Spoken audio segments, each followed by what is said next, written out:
พี่น้องซุ่มเจ้าเห็นผู้เบาแฮกตาภาคภูมิพระเอกแห่งหมอลำวงเจริญบันเทิงศิลป์ด่ากันบอกด่ากันกับอีเมเดียนเพี้ยนอำนวยพรแต่ต้องบอกก่อนนะครับว่างดด่ามาพระเจ้าด่าแบบหยอกๆเข้าใจบ่ด่าแบบหยอกๆด่ากันไปว่ากันมาตากนะฮะแห่งอีเมเดียนเพี้ยนอำนวยพรด่าตอบตาซี่ตาสั้นตาสวดมงกุงว่าเป็นแนวน้อยบอกเสียคืน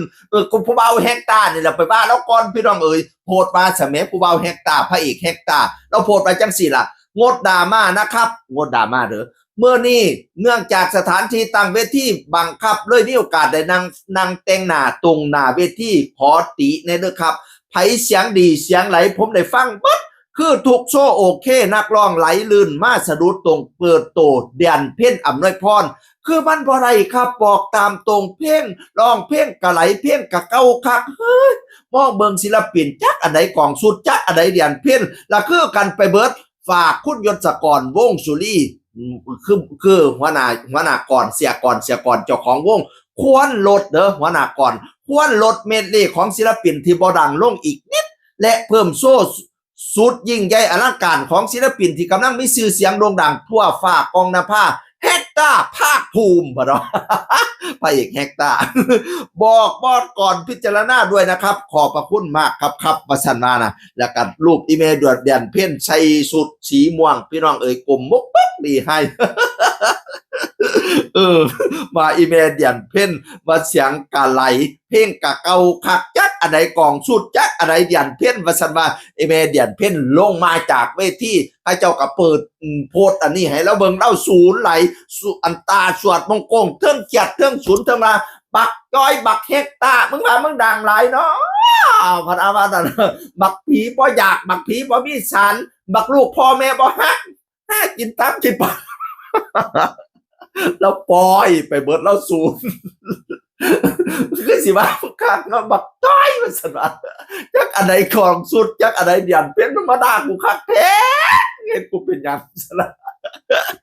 บัดตึงเวทีเพิ่นก็หยอกกันดีดอกพระเอกแฮกตาน่ะหยอกไอ้แม่เดียนเพิ่นดียายอ้ว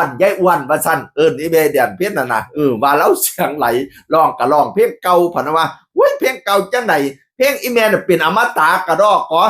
ร้องตั้งแต่สมัยก่อยเป็นเด็กน้อยจนมาฮอดตอนเฒ่านี่เพลงเล่าก็ยังดังอยู่คือเก่าสายตาก็พี่นันบานนั้นน้ำตาลกับนางอ้อย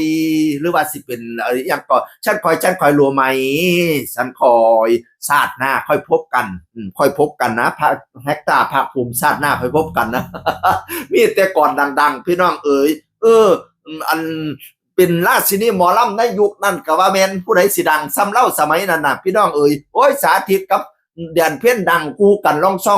งแต่พอสาธิตเบิดบุญแล้วเดี๋ยวไอ้แม่เดียนเพ่นนี่ละไปประดับวงการเฮาต่อไปตอนนี้แล้วสังกัดอยู่วงเจริญบันเทิงศิลป์วงเจริญบันเทิงศิลป์ของเสียก่อนพี่น้องย่ำออกหน้าเวทีแล้วขึ้นร้องเพลงโอ้ยFCรุ่นเก่าๆมาจับมือแล้วหลายบ่จะว่าแต่รุ่นเก่ารุ่นใหม่ก็หลายพี่น้องมาไล่แล้วก็ได้พ่อสมหวนสมควรเด้อพ่อตีนไม้ตีนมือไปแต่งงา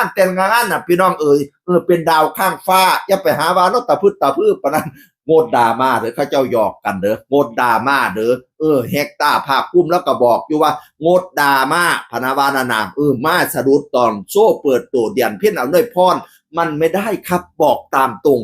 ร้องเพลงกะไหลเพลงกะเกาคักมองเบิ่งศิลปินจักอันใดกองสุดจักอันใดเดียนเพ่นจบข่าวเสียงอื่นคนเก่าบอกสู่ฟังโอ้บ่จบที่ให้ฟังจักหน่อยมาสะดุดตรงโชคเปิดตัวเดือนเพชรอำนวยพรเอามันหนักหัวแม่มองไปมันอีกเลยคือมันไม่ได้ครับบอกตามตรงร้องเพลงกะไหลเพลงกะเกาคักคือมองเบอร์ศิลปินคนบอกมึงป้าบาปผูกกักจักอันไหนของชุดทั้งอะไรเดือนโอ้ยบักปอบทั้งมึงเอ้ยละคือไม่เบิดโอ้ยใส่สัวตายกูศูนย์ครับเจ้าว่าไม่เห็ดไม่ใช่ไหมปะโถบักภาคทั้งทับทั้งปอดมึงเอ้ยบักผีบ่มีสารบักแพะพ่อแม่บ่หักนั่นละนี่คือความตะหักของอีเมเดียนเพ่นอำนวยพรกับพระเอกแฮกตาเสียงอื่นคนเก่าเว้าสู่ฟังสวัสดีครับ